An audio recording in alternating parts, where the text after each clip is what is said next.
Hello, welcome you all guys.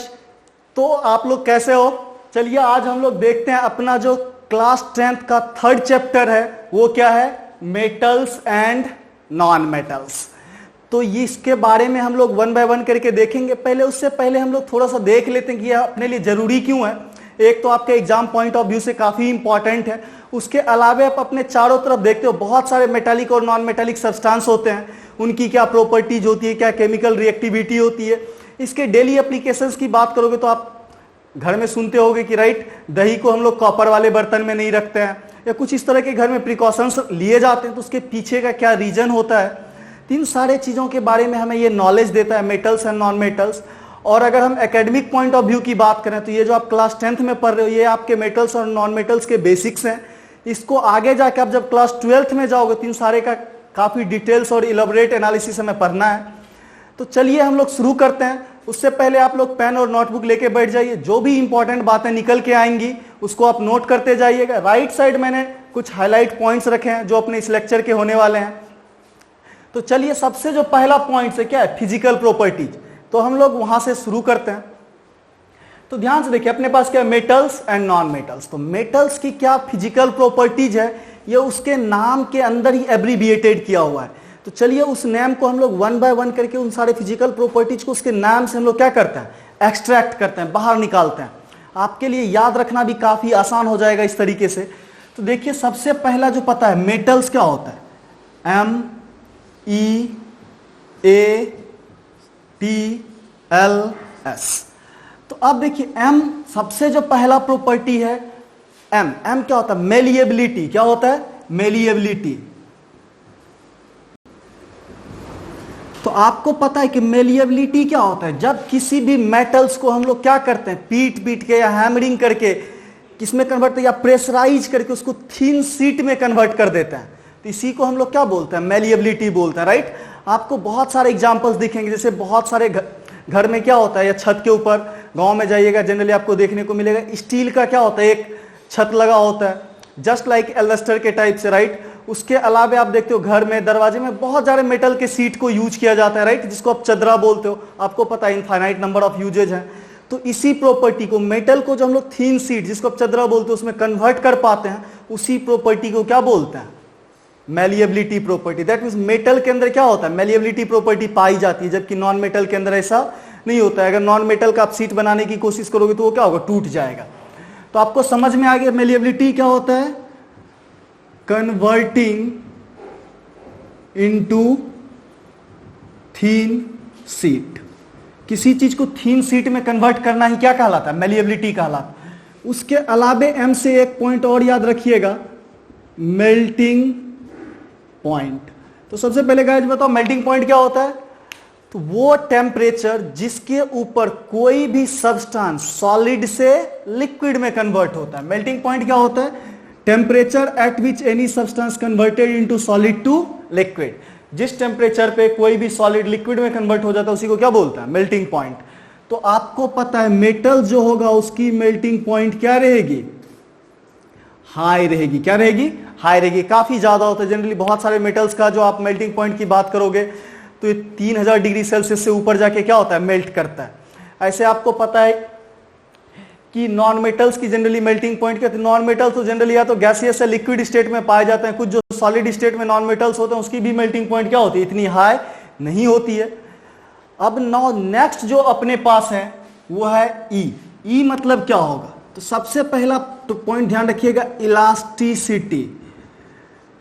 तो elasticity मतलब क्या होता है, किसी भी मटेरियल को जब आप खींचते हो तो उसके अंदर जो डिफॉर्मेशंस होते हैं, चेंजेज आते हैं, उसी को हम लोग क्या बोलते हैं, इलास्टिसिटी बोलते हैं। इसका सबसे एक इंपॉर्टेंट टर्म आता है डक्टिलिटी। दैट मीन्स मेटल के अंदर कौन सी प्रॉपर्टी पाई जाती है, डक्टिलिटी। अब पूछोगे सर डक्टिलिटी होती क्या है, तो सिंपली है कन्वर्टिंग इनटू थिन वायर, जिसको आप पतले वायर के फॉर्म में क्या कर सकते हो, कन्वर्ट कर सकते हो। तो आपको पता है कॉपर है, एल्युमिनियम है, गोल्ड है, सिल्वर है, ये सब को हम लोग पतला वायर के फॉर्म में क्या कर सकते हैं, कन्वर्ट कर सकते हैं। आप घर में हाउस होल्ड में भी देखते हो एल्युमिनियम और कॉपर्स के वायर को। जिसमें से पता है गोल्ड क्या होता है, गोल्ड और प्लेटिनम सबसे ज्यादा डक्टाइल मेटल्स होते हैं। सबसे फाइन वायर आपको बनाना है बहुत ही पतला तो भी नहीं टूटे वो आपका क्या होता है, गोल्ड और प्लेटिनम, जो जनरली काफी महंगा होता है। इसलिए हम लोग या तो कॉपर या एल्यूमिनियम को हाउस होल्ड या डे टू डे लाइफ में क्या करते हैं, वायर के फॉर्म में यूज करते हैं। उसके अलावे ई का एक पॉइंट और आपको याद रखना है कि ये तो इलास्टिसिटी हो गया। नेक्स्ट जो ई का पॉइंट होता है वो होता है इलेक्ट्रोपॉजिटिव। क्या होता है, काफी इंपॉर्टेंट टर्म है, आपसे पूछा जाएगा इलेक्ट्रोपॉजिटिव कैरेक्टर क्या होता है। तो जब कोई मेटल जितना इजीली इलेक्ट्रॉन लूज करके पॉजिटिव चार्ज में कन्वर्ट हो जाए, जैसे आपके पास सोडियम है, सोडियम से एक इलेक्ट्रॉन निकाल लोगे तो क्या बचेगा, सोडियम प्लस, सोडियम आयन, तो कैसा रहेगा, पॉजिटिव आयन रहेगा, राइट। तो मेटल्स क्या होते हैं, हाईली इलेक्ट्रोपॉजिटिव होते हैं। क्या होते हैं, इलेक्ट्रोपॉजिटिव, ये क्या होता है, हाई होते हैं। दैट मीन्स बहुत ही इजीली क्या होता है, पॉजिटिव आयन में कन्वर्ट हो जाते हैं। उसके अलावा ई से एक वर्ड और आपको याद रखना है, इलेक्ट्रो कंडक्टर। इससे आप सिंपली मेमोराइज कर सकते हो कि इलेक्ट्रॉन को कंडक्ट करता है, मतलब क्या होगा, इलेक्ट्रिसिटी एंड हीट। तो ये क्या होता है, हीट और इलेक्ट्रिसिटी का कंडक्टर है। आप घर में भी देखते हो जितने भी वायर्स होते हैं इलेक्ट्रिसिटी को कंडक्ट करने के लिए, जिसके ऊपर पीवीसी, पॉलीविनाइल क्लोराइड का क्या होता है, कवर लगा होता है, इसको आप प्लास्टिक का कोटिंग बोलते हो। उसके अंदर क्या होता है, मेटल्स के वायर होते हैं जो इलेक्ट्रिसिटी को क्या करता है, कंडक्ट करता है। उसके अलावा आप हीट के कंडक्शन की बात करो तो किसी मेटल्स को पकड़ के आप उसको आग में या बर्नर में थोड़ा देर रखो, देखो ये छोड़ भी क्या हो जाएगा, गर्म हो जाएगा, राइट। जैसे तो इसका मतलब क्या है, हीट जो यहां हो रहा था ये धीरे धीरे ट्रेवल करके कहां हुआ, आपके हाथ तक पहुंचा, जिसको आप फील कर पाए, राइट। तो इसलिए देखते हो कि जो भी आग में यूज करने वाले मेटल्स वाले सब्सटेंस होते हैं उसके ऊपर यहां तो प्लास्टिक या लकड़ी का क्या होता है, हैंडल बना होता है, ताकि आपका हाथ गर्म ना हो, नहीं तो वो हीट और इलेक्ट्रिसिटी को क्या करेगा, कंडक्ट करता है। तो ये पॉइंट आपको समझ में आ गया। जो दूसरा ई का क्या मतलब था, इलास्टिसिटी, इलेक्ट्रोपॉजिटिव और इलेक्ट्रो कंडक्टर। नेक्स्ट जो ए है, ए टर्म, ये ध्यान से देखो, ये होता है एलॉय फॉर्मेशन। देखिए एलॉय आप जानते हो, राइट, जब किसी दो मेटल के एक्चुअली क्या होती है, एक हेट्रोजीनियस मिक्सचर ऑफ मेटल्स होता है। जैसे आपको स्टेनलेस स्टील है, आपके घर में बर्तन है, खाने के ये यूज किया जाता है, राइट। तो उसमें ध्यान से देखो उस बर्तन में क्या रहता है कि कभी जंग नहीं लगता है, राइट। तो उसके पीछे क्या है कि अलग अलग मेटल्स को, अलग अलग प्रॉपर्टीज को हम लोग मिक्स्ड करते हैं और कुछ ऐसा मेटल्स बनाते हैं या कुछ ऐसा सब्सटेंस बनाते हैं जिसको हम लोग क्या बोलते हैं, एलॉय बोलते हैं, राइट। तो एलॉय मतलब सिंपली आपको क्या समझना है, मिक्सचर ऑफ मेटल्स, या बोल सकते हो हेट्रोजीनियस मिक्सचर ऑफ मेटल्स या होमोजीनियस, राइट। सिंपली ध्यान रखना क्या है कि जब मेटल्स को हम लोग क्या करते हैं, मिक्स्ड करते हैं। तो बहुत ही इंपॉर्टेंट एलॉयज के अगर आपको नाम याद रखने हैं तो आपको पता होगा क्या होता है, ब्रास होता है, ब्रॉन्ज होता है। तो आपको पता है ब्रास में क्या रहता है, कॉपर के साथ हम लोग जिंक को यूज करते हैं, जबकि ब्रॉन्ज के अंदर हम लोग क्या करते हैं, कॉपर के साथ टीन को यूज किया जाता है। उसके अलावा गन मेटल्स होते हैं, आपके पास स्टेनलेस स्टील है और भी बहुत सारे एलॉयज हैं, राइट। तो ये मेटल्स के अंदर क्या होती है, एलॉय फॉर्मेशन की टेंडेंसी। और एक टर्म आता है एलोट्रॉपी। तो एलोट्रॉपी आप लोग जानते हो, कार्बन के अंदर पढ़ा होगा, राइट, कि एक में जो प्योर मेटल्स है, सबसे पहला पूछा जाए एलोट्रॉपी होता क्या है। तो purest form of any element is known as allotrope, right. Purest form जो होगा वो अब कितने तरह से पाया जाता है, जैसे कार्बन है, ग्रेफाइड हो या आपके पास क्या हो, डायमंड हो या बकमिस्टर फ्लोरीन हो, ये सब के सब क्या होता है, कार्बन के क्या है, प्योरेस्ट कार्बन है, राइट। और अलग अलग तरह के स्ट्रक्चर में पाए जाते हैं, ये सब आपस में क्या कहलाते हैं, एलोट्रॉप्स। तो नॉन मेटल के अंदर एलोट्रॉप की प्रॉपर्टी पाई जाती है, मेटल के अंदर एलोट्रॉप की प्रॉपर्टी नहीं पाई जाती है, तो राइट। तो एलोट्रॉपी के बारे में क्या ध्यान रखना है कि मेटल्स के अंदर एलोट्रॉपी नहीं पाई जाती है, राइट। तो एलोट्रॉपी को क्या ध्यान रखना है, मेटल्स के लिए नहीं होता है, राइट। इसका एक और नाम होता है पॉलीमॉर्फिज्म। तो आपको ए का मतलब समझ में आ गया क्या होता है, एलोट्रॉपी और एलॉय फॉर्मेशन। तो मेटल्स के अंदर एलोट्रॉपी की प्रॉपर्टी नहीं पाई जाती है, जबकि एलॉय फॉर्मेशन की प्रॉपर्टी पाई जाती है। नॉट टी वर्ड है, टी मतलब होता है टेनासिटी। आप टेनासिटी को सिंपली बोल सकते हो हार्डनेस। क्या बोलते हैं, केमिस्ट्री में ये वर्ड होता है टेनासिटी, टू द प्रिसाइज अगर इंग्लिश में उसको हम कन्वर्ट करें तो ये क्या होता है, हार्डनेस। तो आप बताओगे हार्डनेस क्या होता है, तो ये होता है रेसिस्टेंस अगेंस्ट स्क्रैचिंग। क्या बोल सकते हो? रेसिस्टेंस अगेंस्ट स्क्रैचिंग, मतलब उसको आप स्क्रैच नहीं कर सकते। मेटल को इजीली आप नाखून से स्क्रैच करना चाहो नहीं कर पाओगे, लेकिन नॉन मेटल्स है उसको इजीली आप स्क्रैच कर सकते हो, राइट। तो ध्यान रखना है कि हार्डनेस मतलब क्या होगा? मेटल जनरली क्या होता है? हार्ड होते हैं, और नॉन मेटल जनरली क्या होता है? सॉफ्ट होते हैं। बट यहाँ पे एक बहुत बड़ा ट्विस्ट है। पता है कि अगर धरती का सबसे हार्डेस्ट सब्सटेंस पूछा जाए तो वो क्या होता है आपका? गाइस ध्यान से बताओ क्या होगा? डायमंड और सिलिकॉन कार्बाइड। ये सब के सब क्या होता है? नॉन मेटल से बने होते हैं। तो कुछ एक्सेप्शंस हैं, बट मोस्टली मेटल्स क्या होते हैं? हार्ड होते हैं। मेटल्स क्या होते हैं? हार्ड होते हैं। तो पूछा जाएगा हार्डनेस मतलब क्या होता है? This is your resistance against scratch, right. तो आपको ध्यान रखना ये क्या होता है? रेसिस्टेंस अगेंस्ट स्क्रैच, मतलब आप उसको इजीली स्क्रैच नहीं कर सकते हो, राइट। नाउ एल है, एल मतलब आप बता सकते हो लस्ट्रस। लस्ट्रस क्या होता है? एक स्पेसिफिक साइन होता है। क्या होता है? तो आपको पता है कि हर एक मेटल्स के सरफेस क्या होता है? काफी साइनी होता है, राइट। तो अलग अलग मेटल्स की क्या होती है? अलग अलग साइन होती है। जैसे गोल्ड का आपको पता है साइन कैसा होता है, सिल्वर का कैसा होता है, कॉपर का कैसा होता है। तो बहुत सारे मेटल्स को आप सिर्फ कलर देख के क्या कर पाते हो? आइडेंटिफाई कर पाते हो। तो ये क्या है? उसका लस्ट्रस प्रॉपर्टी है और साइनी प्रॉपर्टी हो। मेटल्स में क्या होता है कि स्पेसिफिक साइन होता है। और जो लास्ट टर्म है वो होता है आपका सोनोरस। आपने बहुत बार ये वर्ड सुना होगा, सोनार। सोनार जो कि मेनली क्या होता है? साउंड बेस्ड जितने भी आपके सेंसर्स होते हैं या जो आपको सिग्नल रिसीविंग और डिलीवरिंग डिवाइस होता है उसको क्या बोला जाता है? सोनार। सोनार से मतलब ध्यान रखना क्या होता है? साउंड। तो हर एक मेटल की कुछ स्पेसिफिक फ्रीक्वेंसी की साउंड होती है, राइट। जब आप मेटल्स को हिट करते हो, आपके स्कूल में जैसे देखोगे तो बेल होगा, राइट, जिसको आप बजाते हो, तो वो क्या होता है? अलग तरह का साउंड करता है। तो आपने मेटालिक म्यूजिक का भी नाम सुना होगा। अलग अलग मेटल से म्यूजिक क्रिएट किया जाता है। रीजन क्या है कि हर एक मेटल्स के जो साउंड्स बाहर आते हैं वो अलग अलग फ्रीक्वेंसी के साथ बाहर आती है, राइट। तो ये आपको वर्ड सुनो। तो ये सारे के सारे क्या है? Physical properties of the metals. और ये सब प्रॉपर्टी जिसके अंदर नहीं पाया जाता है वो गाइज क्या हो जाएगा?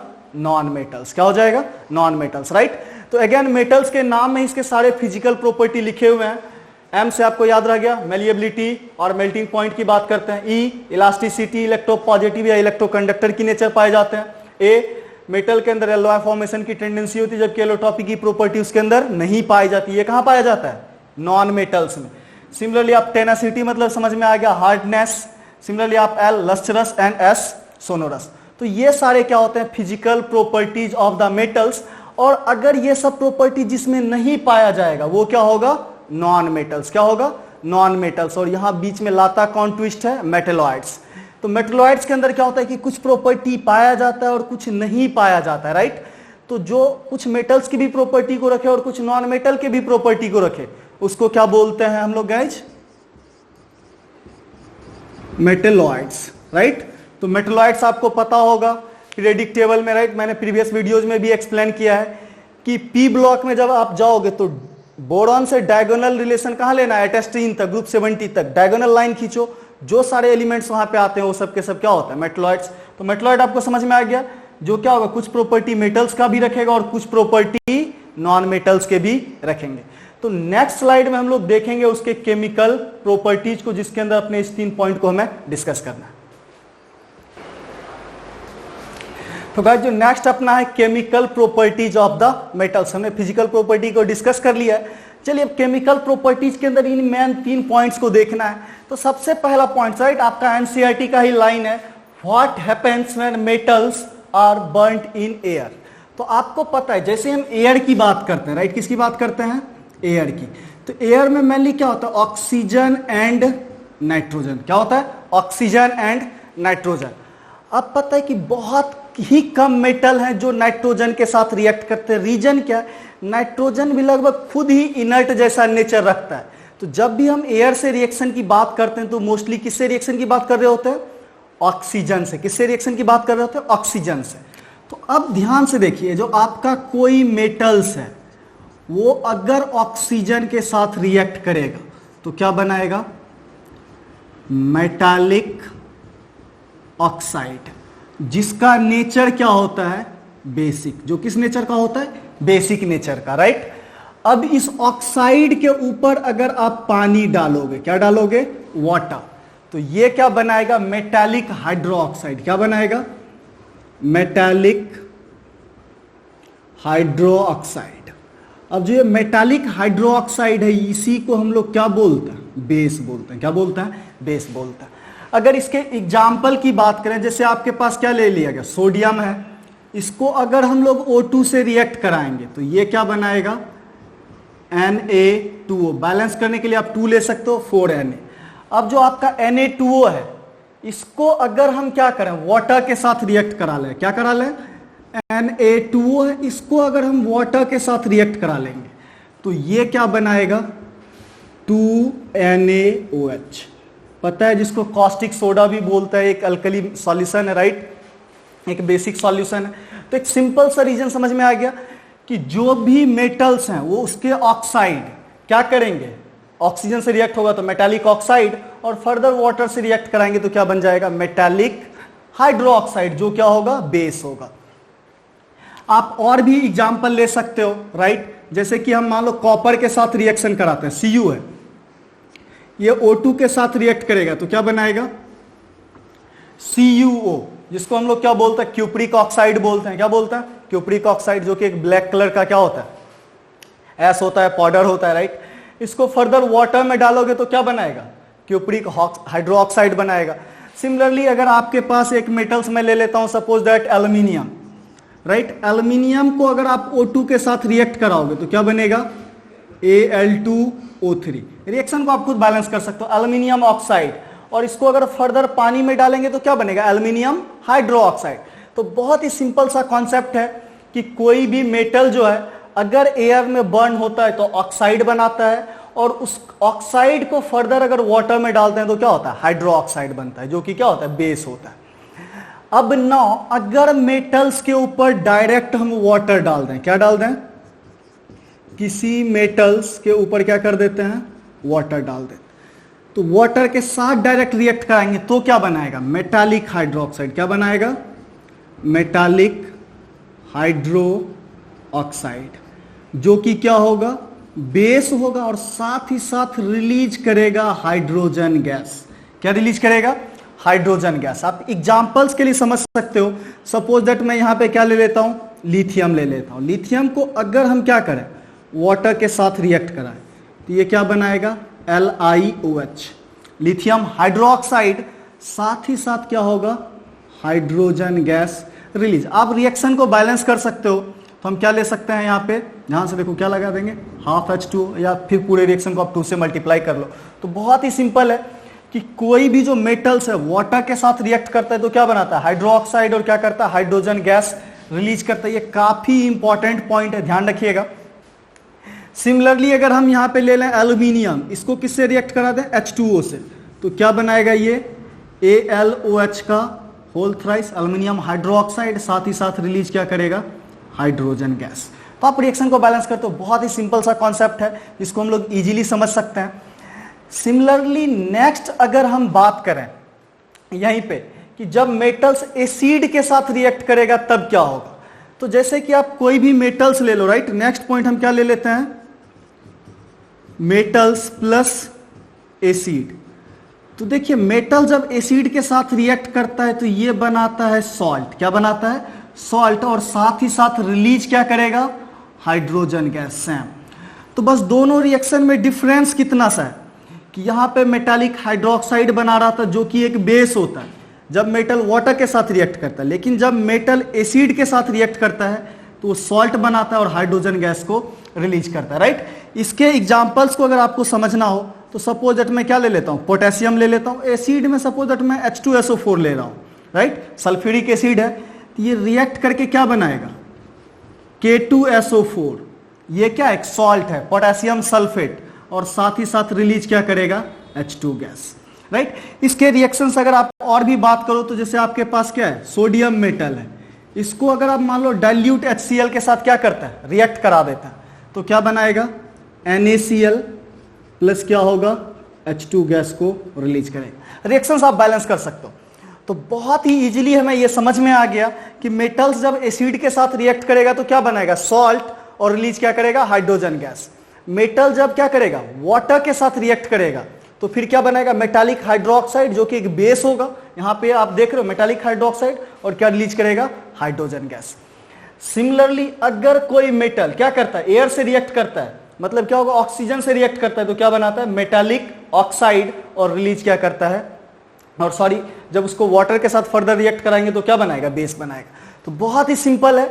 जो मैंने एक टर्म यहां पे नाइट्रोजन यूज किया था, तो ध्यान रखिएगा कि नाइट्रोजन जो है जनरली मेटल्स के साथ रिएक्ट नहीं करते हैं, बट कुछ एक मेटल्स हैं जो नाइट्रोजन के साथ भी रिएक्ट करते हैं, जो आपके सिलेबस में नहीं है, फिर भी मैं उस पॉइंट को यहां पे बता दे रहा हूं। नाइट्रोजन से रिएक्ट करने वाले मेटल है लिथियम, बेरिलियम, मैग्नीशियम और कैल्शियम। ये सारे मेटल्स क्या होता है, नाइट्रोजन के साथ रिलेटिवली हायर टेम्परेचर पर रिएक्ट करके नाइट्राइड बनाते हैं।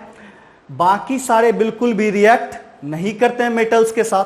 तो आपको इजीली समझ में आया कि ये मेटल्स जब एसिड, बेस और एयर, या अलग अलग ये तीनों रिएक्टिविटी की बात की, एयर के साथ रिएक्ट कराएंगे तो क्या होगा, वाटर के साथ मेटल को रिएक्ट कराएंगे तो क्या होगा, या मेटल को जब हम लोग एसिड के साथ रिएक्ट कराएंगे तो क्या होगा, राइट। तो आपको ये पॉइंट इजीली समझ में आया होगा। तो चलिए नेक्स्ट स्लाइड में हम लोग नेक्स्ट पॉइंट को देखते हैं।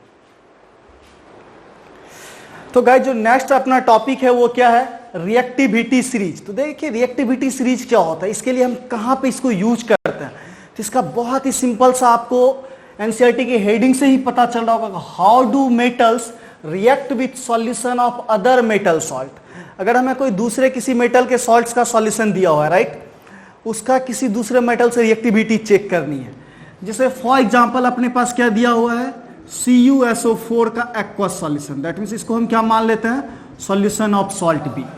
इसको अगर मान लो अगर हमें रिएक्ट कराना, दोनों साइड चेक करते हैं, तो एक बार हम क्या करते हैं, इसका रिएक्शन सपोज दैट कि हम आयरन से करा देते हैं। किससे करा देते हैं, आयरन से। और दूसरी बात, इसी का रिएक्शन हम Ag से करा देते हैं, Ag प्लस CuSO4 का एक्वस सॉल्यूशन। तो क्या बनेगा, तो देखिए फर्स्ट केस में जो आपका बन जाएगा दैट इज योर FeSO4 का एक्वस सॉल्यूशन, जो कि लिखा हुआ है क्या, solution of salt, right, sorry solution of, ठीक है समझ सकते हो, सॉल्ट ऑफ मेटल है, राइट, सॉल्ट ऑफ ए। और साथ ही साथ क्या बनेगा, मेटल बी बाहर हो जाएगा, दैट मीन्स कॉपर यहाँ क्या होगा, बाहर चला जाएगा। लेकिन अगर Ag के साथ रिएक्ट कराएंगे तो ये रिएक्शन नहीं होगा, राइट, ये रिएक्शन पॉसिबल नहीं होगा। तो अब इसके सिंपली से कॉन्सेप्ट को आप समझ सकते हो ऐसा क्यों हुआ, तो वो आपको बताएगा ये रिएक्टिविटी सीरीज, इसके पीछे के रीजन को रिएक्टिविटी सीरीज बताएगा। क्या है, सबसे ज्यादा ये क्या होता है आपका, मोस्ट रिएक्टिव, क्या होता है, मोस्ट रिएक्टिव। और ये क्या होता है आपका, लिस्ट रिएक्टिव। लिस्ट मतलब क्या होगा, सबसे कम, क्या होगा, लिस्ट रिएक्टिव। तो अब इसको ध्यान से देखो कि जो मेटल्स ज्यादा रिएक्टिव है वही कॉपर को कौन कौन डिस्प्लेस कर सकता है, जो कॉपर से ज्यादा रिएक्टिव है। तो कॉपर से ज्यादा रिएक्टिव कौन है, जो कॉपर से ऊपर है। तो Pb, zinc, aluminium, magnesium, calcium, sodium, potassium, ये सब के सब यहां से कॉपर को हटा सकते हैं। लेकिन कॉपर के नीचे जो भी है, Hg है, Hg क्या होता है, मरकरी होता है, Ag सिल्वर होता है, Au गोल्ड होता है, Pt प्लेटिनम होता है, ये सारे लोग कभी भी यहां से कॉपर को डिस्प्लेस नहीं कर पाएंगे। तो किसी भी सॉल्ट के सॉल्यूशन से कब डिस्प्लेस कर पाता है कोई दूसरा मेटल आके, जब दूसरा आने वाला जो मेटल है उससे क्या हो, ज्यादा रिएक्टिव हो। सिंपली इस रिएक्शन को आपको समझ में आ गया कि क्या होगा। अगर पूछें कि K2SO4 का एक सॉल्यूशन दिया हुआ है, पूछा जाएगा इस लिस्ट में कौन सा मेटल है जो यहां से K2 को डिस्प्लेस कर सकता है, तो आप बोलोगे पोटेशियम से ऊपर तो कोई रिएक्टिव यहां पे है ही नहीं। दैट मीन्स कोई भी मेटल ले लें यहां पे, राइट, क्या ले लें, कोई भी मेटल ले लें, राइट, तो वो सिंपली मेटल ही रह जाएगा, कोई रिएक्शन नहीं होगा और इधर K2SO4 ही बच जाएगा, राइट। क्या बच जाएगा, K2SO4 का एक्वस सॉल्यूशन रह जाएगा, कभी भी ये उसके अंदर जाके डिसॉल्व नहीं होगा। तो आपको सिंपली समझ में आएगा। इस रिएक्शंस को आप जानते भी हो, जो हमने पहला चैप्टर में पढ़ा था, क्या था, डिस्प्लेसमेंट रिएक्शन। दैट मीन्स क्या होता है, कोई मोर रिएक्टिव मेटल जो आता है वो लेस रिएक्टिव को क्या कर देता है, डिस्प्लेस कर देता है। ये आपको रिएक्टिविटी सीरीज है जो आपके क्लास 10th स्टैंडर्ड के लिए।